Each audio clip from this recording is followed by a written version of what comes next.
If we haven't met yet, my name is Jonathan Culp, and I'm a second year MFA student in the Documentary and Film Studies program. Over 15 years ago, my wife and I were married, and 6 years after that, we had a son whom we named Lincoln. He's now 10 years old and in the fourth grade. Prior to the COVID 19 pandemic, there was not a video game platform in our house.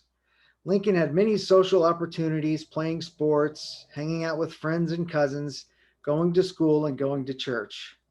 Many of those opportunities have disappeared, diminished, or significantly changed over the past year, and reluctantly, we decided to purchase a Nintendo Switch and an older Xbox. This began to allow him opportunities to meet his friends and family members online in video game platforms. During this time, we researched the games he was interested in playing, which were all games his friends were playing at school. However, one game in particular is where he wanted to spend his time, and that game was Roblox, which is really a platform unto itself as it contains hundreds of games and allows users to create games as well. While characters can speak to each other on a limited basis, we found that the best way to keep him protected and engaged with is to be with known friends from school and to either call their parents and allow them to play on a merged call with several friends or to allow them to contact each other through Messenger Kids, which is a Facebook development. The problem that we found was that there are inherent dangers within the structure of Roblox that can allow children to be bullied, become obsessed or addicted, become isolated, or build inappropriate relationships or see inappropriate content. And there's also sexual predators. The objective is to mediate a digital space and time for children to play and to allow them for socialization, problem solving, and relationship building. My research question is, uh, I'm sorry, my research question is, what are the ways parents are circumventing the affordances of Roblox and other game platforms to ensure a space that is safe to connect and develop friendships during the COVID 19 pandemic? Subsequent questions that I have are, what are the affordances of Roblox?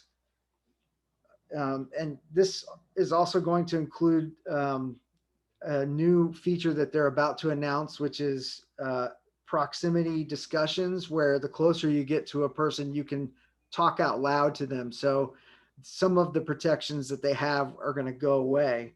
For example, you can't type a phone number, but you'll be able to say it here in the next week or so.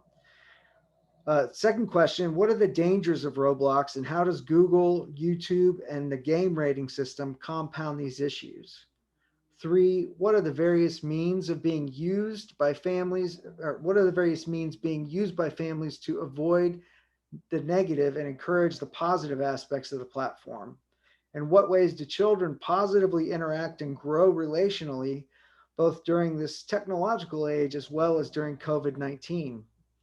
And what are the ways parents are using other platforms or devices for safer connections with other players, such as Messenger Kids on Facebook or cell phones? The theoretical framework that I have is going to be researching journal papers. There's some books that I've found, quite a few studies and statistics about how children and families mediate networked games and social media.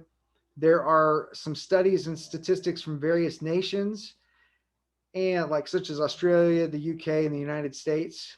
And I also want to explore the psychological dangers and the physical dangers that are involved with these video game platforms.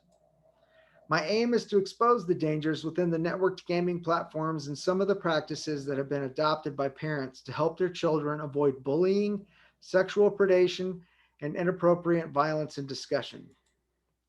So I need input from you. What do you know about this subject?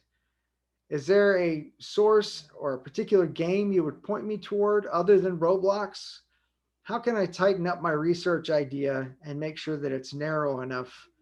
And is there any other ideas you have in general? I'm not a very technologically savvy person. So if you know something, I would love to hear from you. Thank you so much for your time.